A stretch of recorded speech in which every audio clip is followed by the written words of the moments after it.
Mi ex publicó fotos privadas mías para vengarse cuando lo dejé. Lo que hice en los siguientes 30 días destruyó su carrera, su reputación y sus posibilidades de volver a hacer eso a alguien más. Cuando mi abogada me llamó para decirme que el juez había dictado la sentencia, me preguntó si quería saber el detalle o solo el resultado. Le dije que solo el resultado. Me dijo, culpable en todos los cargos. Multa máxima establecida por la ley, registro en el sistema de ofensores, restricción de acercamiento por 3 años y obligación de completar un programa de reeducación. Colgué. Fui al baño de mi casa y lloré durante 10 minutos. No de tristeza, de alivio, del tipo de alivio que solo existe cuando algo que has cargado durante meses finalmente puede soltarse. Lo que llevó a ese momento tomó 4 meses de trabajo metódico, disciplinado, doloroso, y empezó, como tantas historias difíciles, con una relación que empezó bien y resultó ser algo completamente diferente a lo que parecía. Me llamo Andrea, tengo 32 años ahora, tenía 30 cuando todo esto ocurrió. Estuve en una relación con Sebastián durante 2 años. Lo conocí a través de amigos comunes en una reunión de cumpleaños. Era inteligente, tenía sentido del humor, sabía escuchar. Los primeros meses fueron genuinamente buenos. Sebastián trabajaba en diseño gráfico para una agencia de publicidad. Era creativo, con un mundo de referencias culturales amplio, interesante de conocer. No tenía señales de alarma evidentes desde afuera. Las señales empezaron de forma tan gradual que resulta difícil identificar el momento exacto en que algo cambió. Eran pequeñas individualmente. Solo al verlas juntas, desde la distancia, el patrón se vuelve claro. La primera fue la necesidad de saber dónde estaba yo en todo momento. Al principio lo leí como interés, como que le importaba. Con el tiempo la frecuencia y la insistencia de los mensajes preguntando dónde estaba, con quién, cuando llegaba, fue haciéndose incómoda. Si tardaba en responder, había consecuencias, mal humor, silencio, reproches implícitos. La segunda fue el control gradual sobre mi círculo social, no prohibiciones explícitas, comentarios, sobre una amiga que siempre generaba drama, sobre un amigo hombre que claramente estaba interesado en mí, sobre reuniones a las que yo iba que le parecían una pérdida de tiempo. Con el tiempo, empecé a ir menos a ciertos lugares, a ver menos a ciertas personas. No porque él me lo hubiera pedido explícitamente, sino porque era más fácil que enfrentar la incomodidad que sus comentarios generaban. La tercera fue lo que los psicólogos llaman gaslighting, la forma en que mis percepciones de situaciones conflictivas eran sistemáticamente reencuadradas como exageraciones mías, como hipersensibilidad mía, como que yo encontraba problemas donde no los había. Con el tiempo, empecé a dudar de mi propio juicio sobre lo que vivía, y luego estaba la cuestión de las fotos. En una relación de pareja, la intimidad tiene una lógica propia. Cuando confías en alguien, cuando hay presión, aunque sea sutil, cuando el contexto del vínculo hace que ciertas cosas parezcan naturales, haces cosas que en otro contexto no harías. No porque quieras, porque la dinámica te lleva ahí. Eso es lo que pasó. Tomé la decisión de terminar la relación un domingo por la tarde,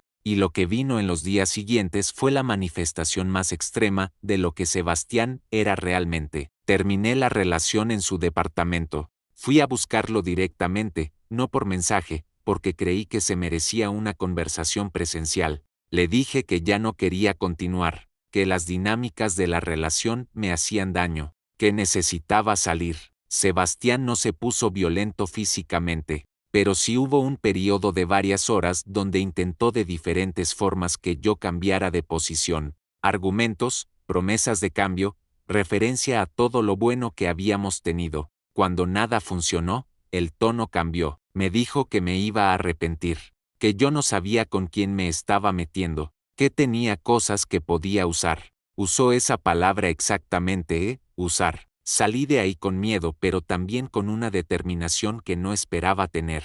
El miedo era real. La amenaza no había sido específica, pero había sido muy clara, y sin embargo no me arrepentí de la decisión. Esa noche le conté a mi amiga más cercana, Lucía, lo que había pasado. Le conté las amenazas vagas de Sebastián. Ella me dijo que tuviera cuidado y que la llamara si necesitaba algo. 3 días después, me llamó Lucía, con una voz que reconocí de inmediato como la de alguien que tiene que decirte algo muy difícil. Me preguntó si yo sabía lo que estaba circulando en un grupo de WhatsApp que tenían algunos conocidos comunes. Sebastián había publicado imágenes privadas mías, con mi nombre, con comentarios diseñados para maximizar el daño y la humillación. No voy a describir lo que sentí en ese momento. Es un tipo de daño que no tiene equivalente fácil. La violación de la privacidad, la pérdida del control sobre tu propia imagen, la exposición sin consentimiento en un contexto diseñado para humillar.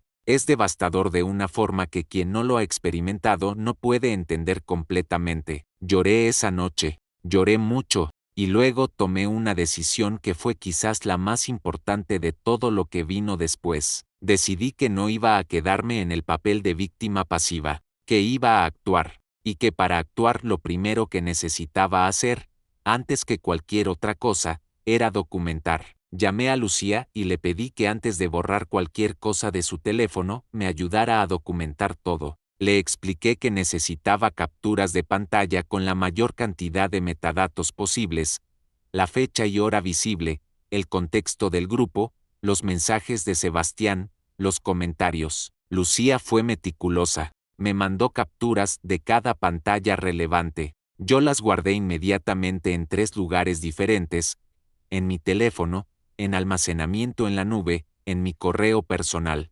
Múltiples copias, múltiples ubicaciones. Luego, hice algo que me costó hacerlo pero que era necesario, rastreé qué tan ampliamente había circulado el contenido. Pregunté discretamente a personas de diferentes círculos si habían visto algo. Necesitaba tener un mapa de la diseminación para el proceso legal que iba a venir. Lo que encontré fue que había circulado en al menos 3 grupos de WhatsApp diferentes con un total estimado de entre 100 y 120 personas. Algunos de esos grupos incluían personas de mi trabajo. Eso cambiaba el nivel de urgencia de la respuesta legal. Esa noche no dormí. Estuve investigando. Busqué la legislación específica en México sobre difusión no consentida de imágenes íntimas. Encontré que está tipificada como delito en el Código Penal Federal y en la mayoría de los códigos penales estatales, con reformas relativamente recientes precisamente para atender este tipo de violencia digital.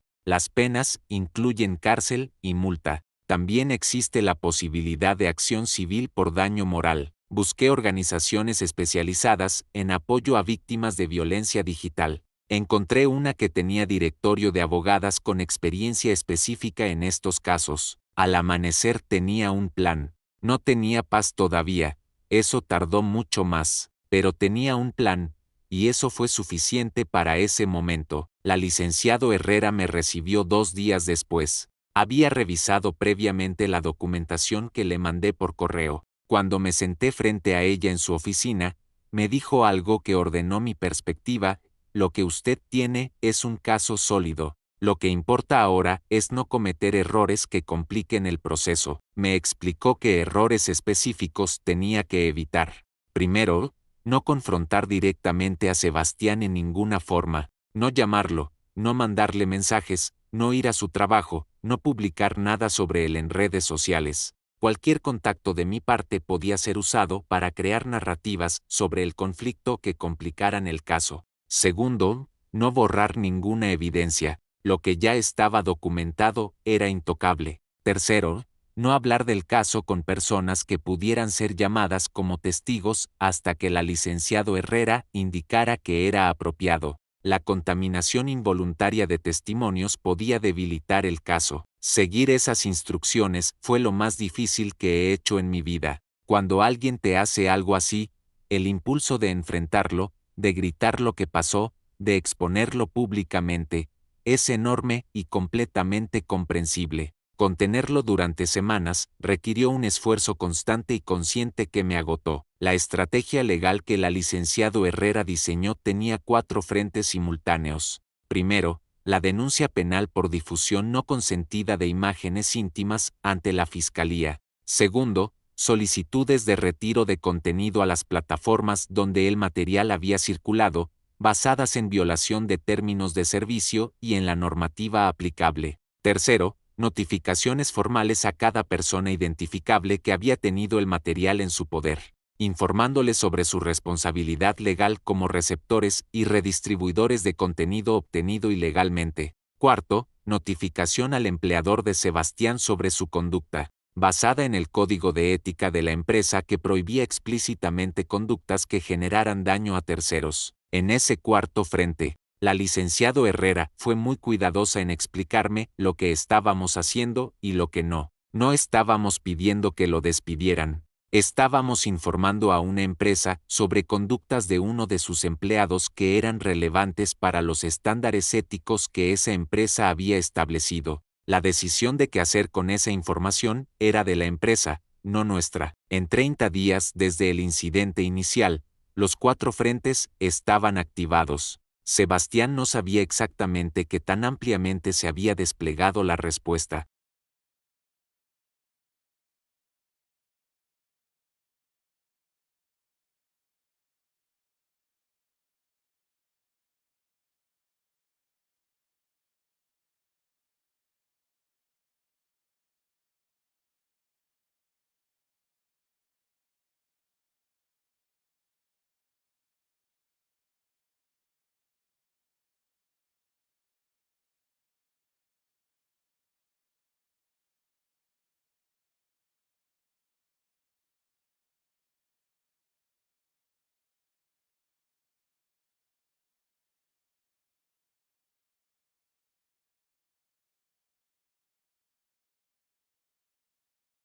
La denuncia penal fue admitida y se abrió una investigación. La fiscalía solicitó a Sebastián que se presentara para declarar. Eso fue el primer momento en que él tuvo una idea real de la seriedad de lo que enfrentaba. El abogado de Sebastián contactó al licenciado Herrera para explorar si había posibilidad de un acuerdo extrajudicial. Me consultó. Después de pensar mucho, decidí que no. No porque no entendiera el argumento de que un acuerdo extrajudicial podría ser más rápido y menos costoso emocionalmente, sino porque lo que Sebastián había hecho era un delito, y un acuerdo privado no generaba el registro legal que haría más difícil que volviera a hacerlo a otra persona. La licenciado Herrera estuvo de acuerdo con mi razonamiento. Me dijo que era una decisión válida y que el caso era suficientemente sólido para llevarlo a juicio. El proceso penal tomó 4 meses desde la denuncia hasta la sentencia. Sebastián intentó 2 estrategias principales de defensa.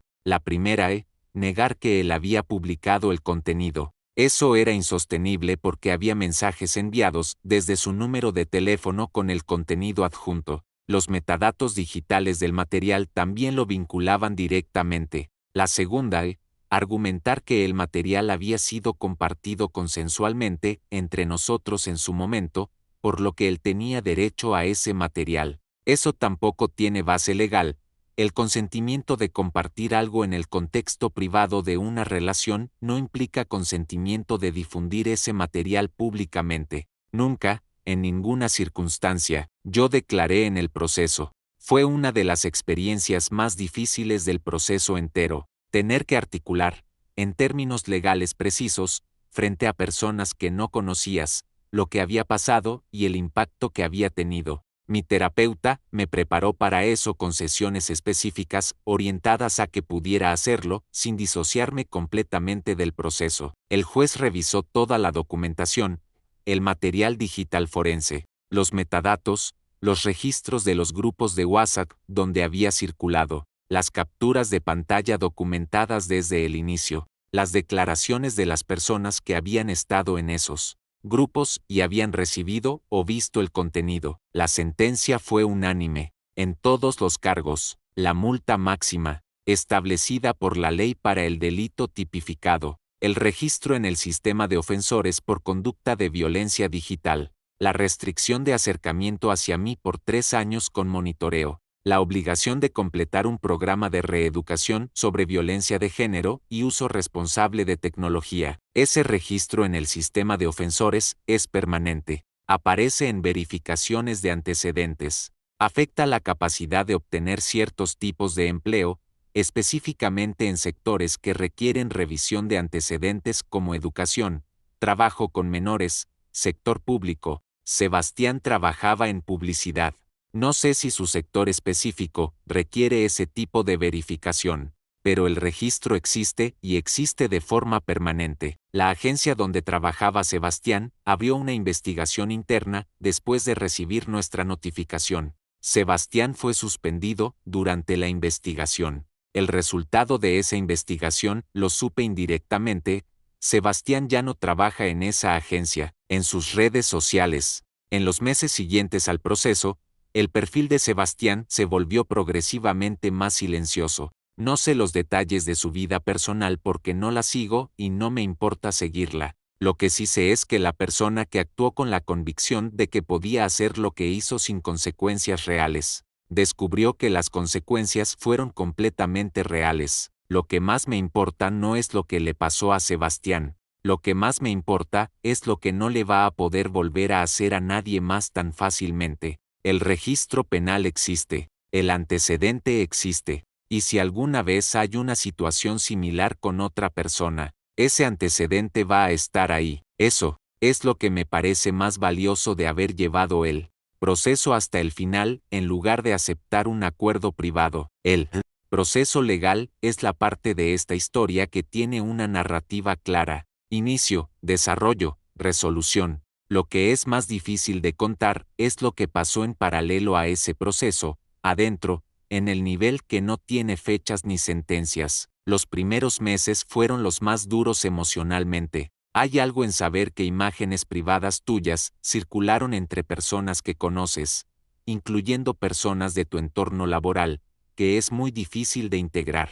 La sensación de que cuando ves a alguien en el trabajo no sabes si vio el material, la incertidumbre sobre cómo te perciben, el tener que construir normalidad externa mientras internamente hay un proceso que no para. Mi terapeuta fue la persona más importante de esos meses, no la licenciado Herrera, aunque ella fue extraordinaria. Mi terapeuta, porque el daño legal tiene solución legal. El daño emocional y psicológico tiene un proceso diferente, más lento, más no lineal. Una cosa que aprendí y que quiero mencionar porque creo que no se dice suficientemente, el impacto de este tipo de violencia no es proporcional a si el material llegó a muchas o pocas personas. El daño existe desde el momento en que la imagen sale sin consentimiento. Que llegue a 10 o a 10.000 personas cambia la escala práctica del problema pero no el daño fundamental. Eso es importante para no minimizar las propias experiencias. También aprendí el valor de mi círculo cercano,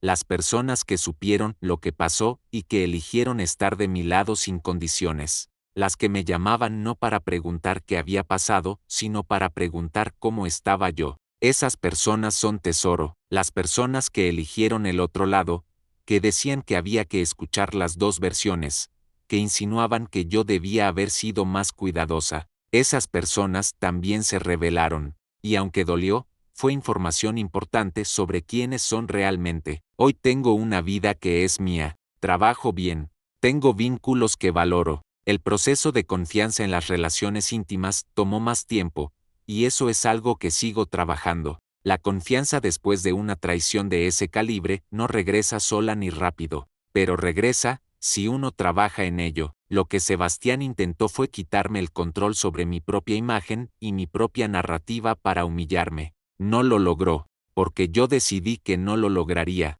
y esa decisión, más que cualquier sentencia, es de lo que me siento más orgullosa. Si alguien que está escuchando esto está pasando o ha pasado por algo similar, quiero decirles algo directo: lo que les hicieron es un delito en México y en la mayoría de los países de habla hispana. Hay marco legal, hay organizaciones de apoyo, hay abogadas especializadas, hay procesos que funcionan. El primer paso es documentar antes de borrar. El segundo es buscar apoyo legal especializado, no un abogado general, sino alguien con experiencia específica en violencia digital. El tercero es buscar apoyo emocional en paralelo, ya sea terapeuta, personas cercanas de confianza, organizaciones especializadas. El cuarto es no actuar en el momento de mayor intensidad emocional, porque las decisiones que se toman ahí a veces complican el proceso legal. Y algo más, no tienen que proteger a quien les hizo daño, no tienen que minimizar lo que pasó, no tienen que entender el contexto de quien eligió actuar de esa forma. El daño fue real. La respuesta puede ser real también. ¿Tienen preguntas sobre el proceso legal o sobre cómo manejar algo similar? Los comentarios están abiertos. Y si conocen a alguien que pueda necesitar escuchar esto, compartan el video. Puede ayudar. Nos vemos en el siguiente.